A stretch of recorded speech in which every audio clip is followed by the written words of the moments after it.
So today I'm talking about unresolved grief.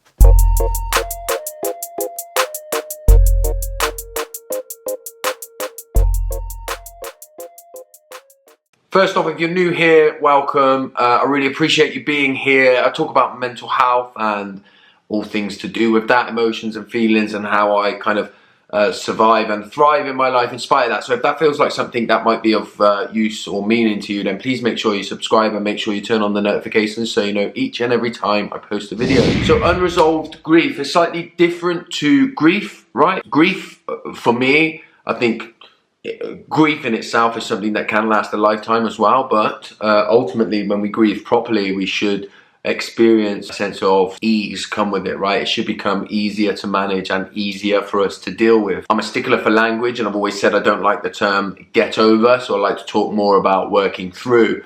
But ultimately, when we grieve properly, the process should become easier, right?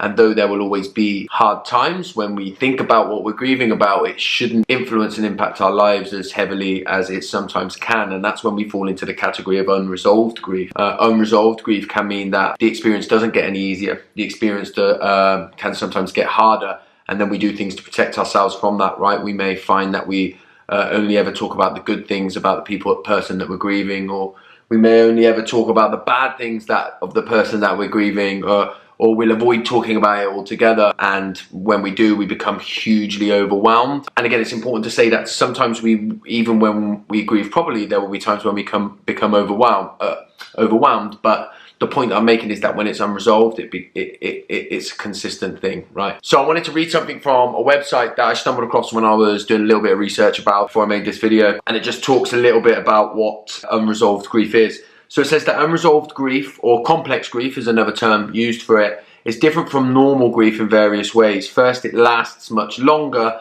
at times for many years. Second, it's much more severe and intense, not lessening with time, but instead often worsening. Third, it interferes with a person's ability to function in normal daily life. And that's an important part I probably just missed out in what I said. So that's what I'm talking about when I say unresolved grief. And I know it's something that I've experienced, particularly in my life. And what I did is my addictions that I had and the ways that I were in my life were a way of running away from the grief. And so the bad thing about complex grief or unresolved grief is that as the person that is experiencing it, we sometimes don't even know because we hide from it, right? And so for a long time I talked about having the perfect childhood.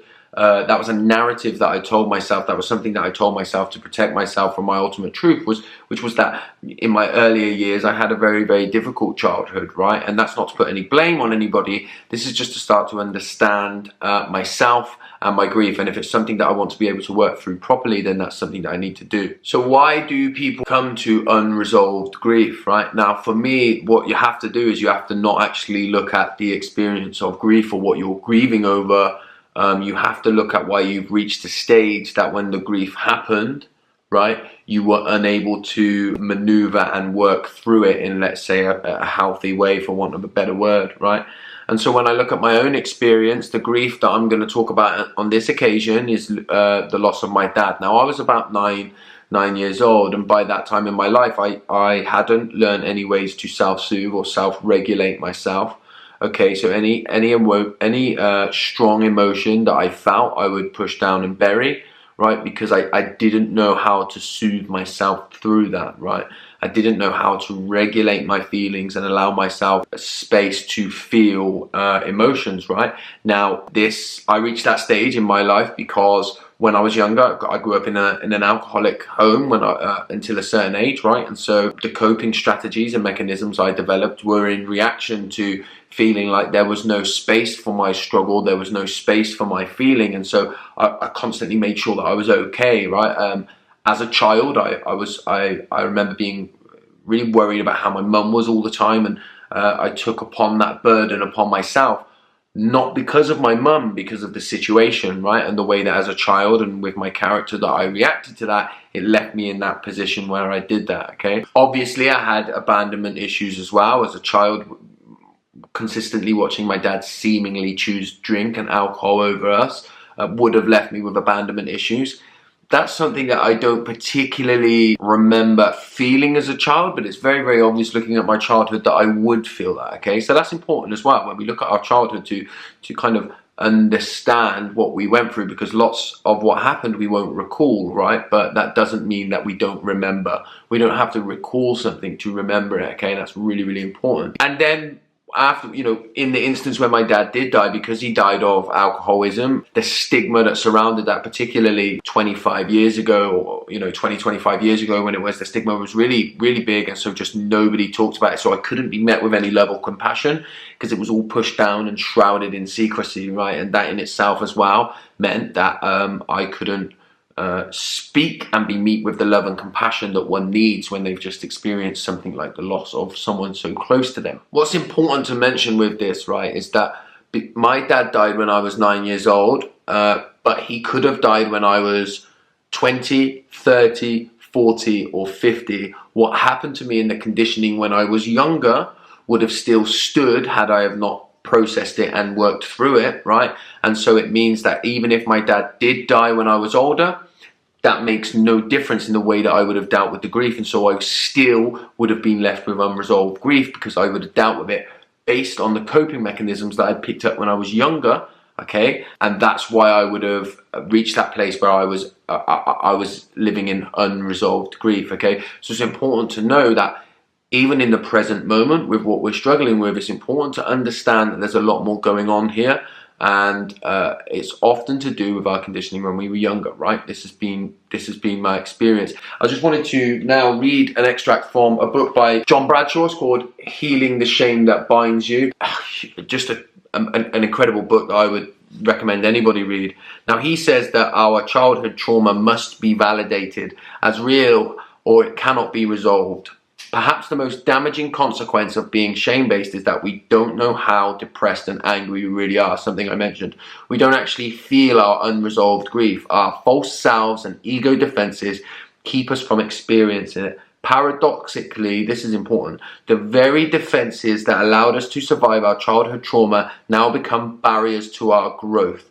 Nothing changes till it becomes what it is. And that's really, really important, and leads on to what I have done in my life to work through some of my unresolved grief, right? It's important for me to say that it's still an ongoing process, right? I am somebody who feels things very, very deeply, and has to really, really work through things to get through the other side, right? And so I'm not somebody who's reached the place of it being solved, okay? I'm somebody who works on this stuff, right?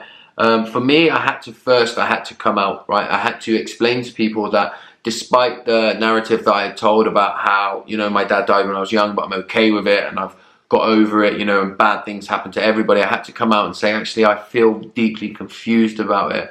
I don't really remember how I felt. I've never really experienced feeling sad about it, which in and of itself is a red flag for what I was doing. So I had to come out and I had to tell people that I was struggling. And then with that, I'm no longer alone, and I get a community around me, and that's really vitally important actually when we're talking about this.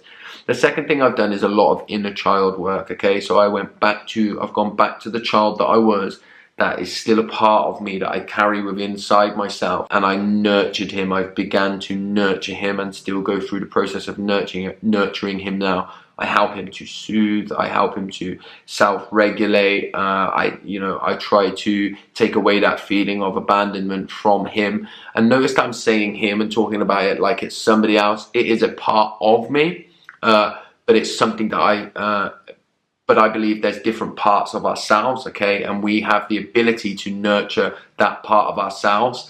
It requires a part of building our higher selves up as well. And when I say our higher selves, I mean another part of us, the ego part of us that we use to protect the inner child part of us. But if you go on YouTube, I use the Honest Guys Healing Meditation. For me, that's been one of the best that I've done, but there's lots of different ones and they're really, really worth doing. But it's important that you do the first part that I've said of getting support around you, okay? Because this does bring up some stuff, and you need to feel supported in what you're doing. And then also within my routines in my life, I'm building times for me to allow the grieving process, okay? So once I recognize that I have unresolved grief, then I need to start grieving, all right?